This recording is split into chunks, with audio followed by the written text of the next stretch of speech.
এখানে আটকাইছে। আমি তো ওরা ওদের তো কিছুই হবে না, মান সম্মান গেলে আমার গেছে।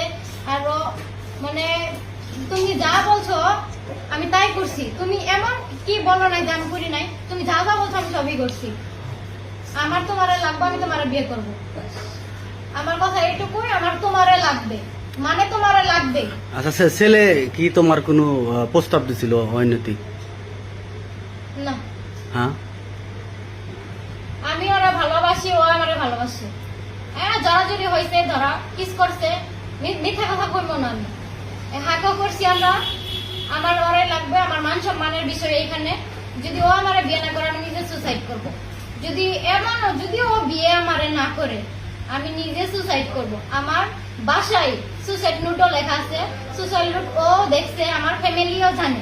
যদি আমি মারা যাই ও দায়ী থাকবে। এখন আমার ওরাই লাগবে।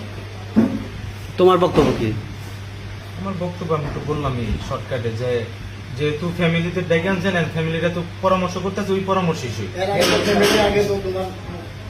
তো তুমি ফ্যামিলির সাথে কথা বলে তোর ওর সাথে রিলেশন করো নাই? না, এখানে কাহিনী আছে। আমি বলো। রিলেশনের মাসখানিকে যাওয়ার মধ্যেই আমি আমার ফ্যামিলিকে জানাইছি। ওর বাড়ি থেকে এমন একটা কথা আসছে যে আমার যে তুমি যদি আমার মেয়ের সাথে ধরো জানাজানি হয়েছে, তুমি আমার মেয়ের সাথে রিলেশন করো, তাহলে এই করো, তোমার বাপ মায়ের পাঠাও।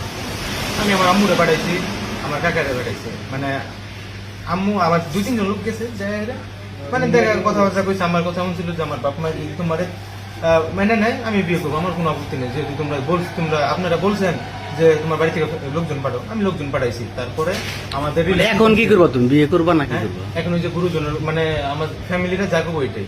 তোমার ফ্যামিলি যদি যা বলে, আমি যদি আমার ফ্যামিলিকে বলতে পারি যে আমার ওই ছেলেকে লাগবে, আমার ফ্যামিলি যদি এখানে রাজি হইতে পারে বিয়ে দেওয়ার জন্য, আমি একটা মেয়ে মানুষ, তোমার ফ্যামিলি কেন রাজি হবে না? ফ্যামিলিরা পরামর্শ করতেছে কেন? কারণ এখানে আমার একটা লাইফ, এখানে তুমি যদি আমার লাইফটা ধ্বংস করতে